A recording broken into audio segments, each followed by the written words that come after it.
Bismillahirrahmanirrahim. Assalamualaikum warahmatullahi wabarakatuh. Hamdan wa salaman wa ba'du. Syukur alhamdulillah kita masih bisa berjumpa lagi di channel ini.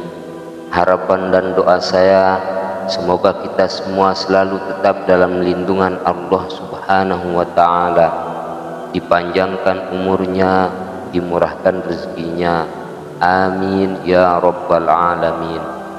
Dan tak lupa pula sholawat serta salam semoga tetap terlimpahkan kepada junjungan kita Nabi besar Muhammad sallallahu alaihi wasallam. Allahumma sholli ala sayyidina Muhammad wa ala ali sayyidina Muhammad. Pemirsa yang dirahmati Allah, di dalam perjumpaan kita kali ini kita akan membicarakan mengenai sebab dan akibat menurut pandangan orang mukmin yang taat. Adapun orang mukmin memiliki sikap yang berbeda, bahkan berseberangan dengan itu semua. Bagi mereka, tabungan kebaikan yang dijalani secara kontinu dalam suka dan duka adalah sebab dominan datangnya keberuntungan dan terhindarnya mereka dari malapetaka. Mereka mengimani kebenaran sabda Nabi sallallahu alaihi wasallam yang artinya, kenalilah Allah di saat lapang, niscaya Allah akan mengenalimu di saat sempit. Hadis riwayat Tirmizi.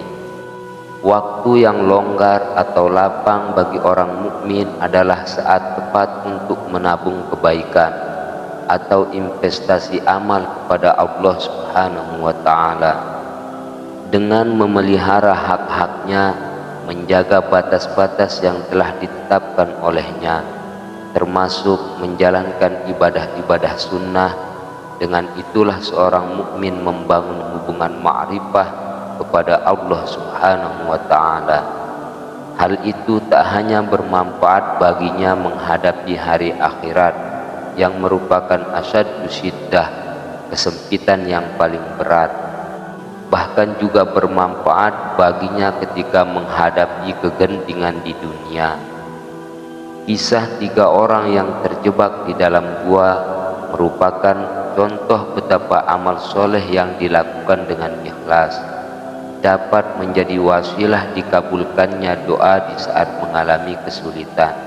Imam Al-Baihaqi juga meriwayatkan dari Salman Al-Farisi bahwa beliau berkata, apabila seseorang berdoa kepada Allah pada saat longgar, kemudian kesulitan menerpanya, lalu dia berdoa, maka malaikat berkata, ini suara yang telah dikenal dari manusia yang lemah dan sebelumnya biasa berdoa di saat lapang. Maka para malaikat memintakan syafaat kepada Allah untuknya. Dan jika seseorang tidak pernah berdoa di saat lapangnya, kemudian kesulitan menerpanya, lantas dia berdoa, maka malaikat berkata, suara yang asing atau tidak dikenal dari seseorang manusia yang lemah. Sebelumnya tidak pernah berdoa pada saat lapang, lantas di saat sulit dia berdoa, maka malaikat tidak memintakan baginya syafaat atau pertolongan kepada Allah Subhanahu wa ta'ala. Kebenaran rumus ini telah terbukti dan dialami oleh Nabi Yunus alaihi salam. Ketika beliau berada dalam perut ikan, tak ada lagi ikhtiar yang mampu dia lakukan. Mustahil pula beliau meminta pertolongan orang lain dalam kondisi itu.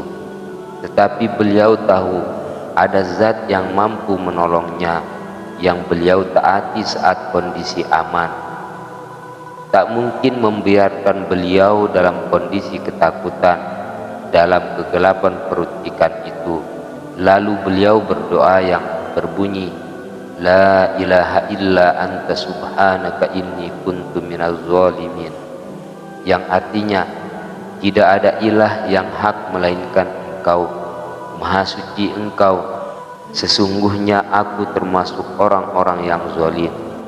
Quran Surat Al-Anbiya ayat 87. Ucapan tasbih itu didengar oleh Allah Subhanahu wa ta'ala, dan Allah pun menyelamatkan beliau. Hanya saja tasbih yang dilantunkan oleh Nabi Yunus itu bukan kali pertama beliau ucapkan. Beliau terbiasa mengucapkannya dalam kondisi yang lapang. Karena itu Allah menolongnya pada waktu yang sempit. Maka kalau sekiranya beliau tidak termasuk orang-orang yang banyak mengingat Allah atau bertasbih, niscaya ia akan tetap tinggal dalam perut ikan itu sampai hari berbangkit atau hari kiamat. Quran Surat As-Saffat ayat 143 sampai 144. Begitupun yang terjadi atas diri Nabi Musa beserta kaumnya yang beriman. Ketika mereka dikejar oleh Fir'aun dan pasukannya, jalan mereka buntu. Di hadapan mereka terbentang samudera yang luas, sementara di belakang mereka pasukan Fir'aun yang menurut penuturan Ibnu Jarir berjumlah 1 juta tentara. Ada pula yang mengatakan 600.000 pasukan.